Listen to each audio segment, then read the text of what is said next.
স্কুলটা 10 বছর চালাইতে পারে, সরকারে কেন পারবো না? 21 বছর বয়সী নাদিয়া বুদ্ধি প্রতিবন্ধী। প্রতিদিন সকালে স্কুলে এসে সহপাঠীদের সাথে খেলাধুলা করে আর শিক্ষিকার পাঠদান কার্যক্রমে মনোযোগ দেয়। নাদিয়ার মতো এসব শিক্ষার্থীদের কেউ বুদ্ধি প্রতিবন্ধী, কেউ শ্রবণ প্রতিবন্ধী, আবার কেউ শারীরিক প্রতিবন্ধী।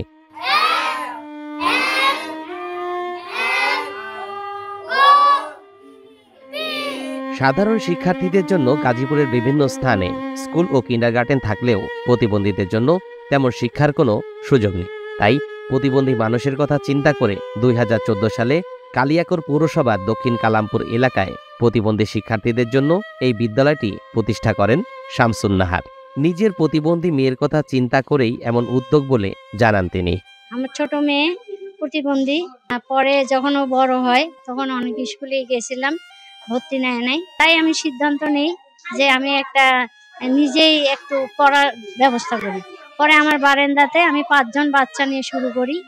হাজার হাজার স্কুল আছে ভালো বাচ্চাদের, কিন্তু প্রতিবন্ধীদের স্কুল নেই, শুধু একটাই স্কুল। কিন্তু অনেক ছাত্রছাত্রী, আমি শিক্ষকের বেতন দিতে পারি না দেখে অনেক বাচ্চা ভর্তি করতে পারিনি। 80 জন বাচ্চা প্রতিবন্ধী এবং 20 জন বাচ্চা অসহায় যারা কোনোদিন স্কুলে যায়নি, তাদের নিয়েছি। নিজের মেয়ে সহ 5 জন প্রতিবন্ধী শিশুকে নিয়ে শামসুন নাহার 6% জমি কিনে গড়ে তোলেন মাহমুদা আদর্শ প্রতিবন্ধী স্কুল। বর্তমানে স্কুলটিতে 80 জন প্রতিবন্ধী শিক্ষার্থী রয়েছে, যার অধিকাংশই হতদরিদ্র সুবিধাবঞ্চিত শিক্ষার্থী। শামসুন নাহারের গড়ে তোলা এই প্রতিবন্ধী স্কুলটিতে বিনা বেতনেই পাঠদান কার্যক্রম পরিচালিত হয়। বর্তমানে আর্থিক অসচ্ছলতায় পাঠদান কার্যক্রম ব্যাহত হচ্ছে, এমনটাই জানালেন এই উদ্যোক্তা। আমার শিক্ষক কম, 80 জন বাচ্চা পড়াইতে অনেক শিক্ষক লাগে, কিন্তু আমার শিক্ষক কম। আমি শিক্ষকের বেতন নিজে দেই, এই কারণে আমি শিক্ষক নিয়োগ দিতে পারতাছি না। কারণ শিক্ষকের কারণে এই যে পড়া ঠিকভাবে পড়াইতে পারতাছি না। 6 জন শিক্ষকে এতগুলো বাচ্চা পড়ানো খুব কষ্ট হচ্ছে। প্রতিবন্ধী স্কুল তো নাই, এদেরও তো একটা অধিকার আছে, এরাও তো বাঁচতে চায়, এরাও তো মানুষ হইতে চায়।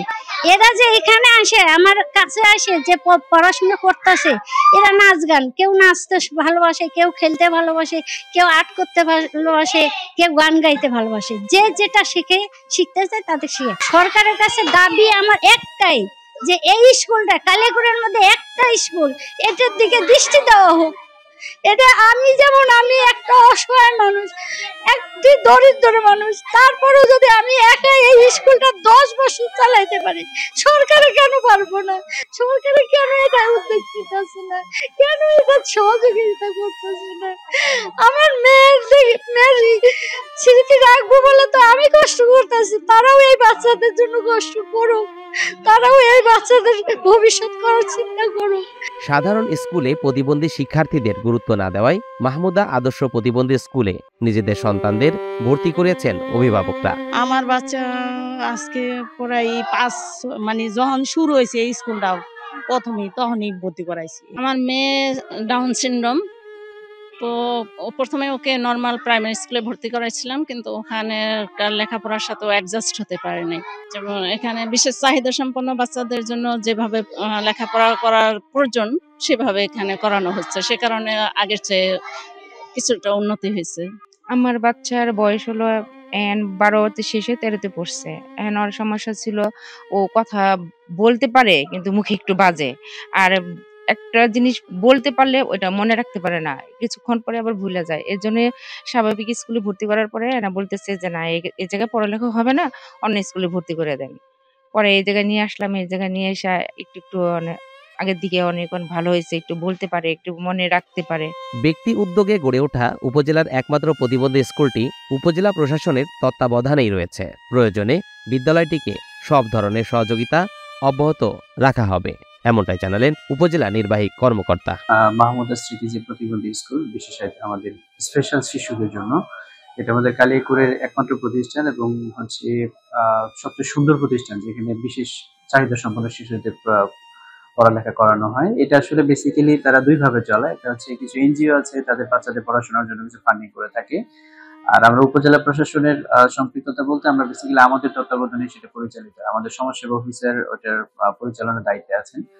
এবং বিভিন্ন সময়ে আমরা আমাদের পক্ষ থেকে যে সহায়তাগুলো বা আমাদের সম্পৃক্ততাগুলো আছে, এগুলো আমরা নিশ্চিত করি তাদের চাহিদার ভিত্তিতে। তো সম্প্রতি কিছু বিষয় উঠে এসেছে যে তাদের ভ্যান দরকার আছে বাচ্চাদের নিয়ে আসার জন্য, সেটা আমরা অ্যাপ্রুভ করেছি। আমরা ভ্যানটা যে কোনো সময় তাদেরকে দিয়ে দিব।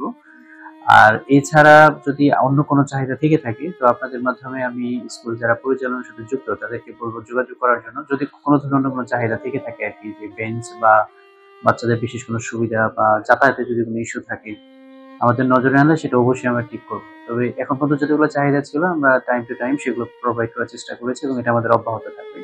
ব্যক্তি উদ্যোগে গড়ে ওঠা উপজেলার একমাত্র প্রতিবন্ধী শিশুদের বিদ্যালয়টি শিক্ষার্থীদের সঠিক পাঠদান কার্যক্রম অব্যাহত রাখতে সরকারের পাশাপাশি বেসরকারি সহায়তা পৌঁছাবে, এমনটাই প্রত্যাশা সংশ্লিষ্টদের।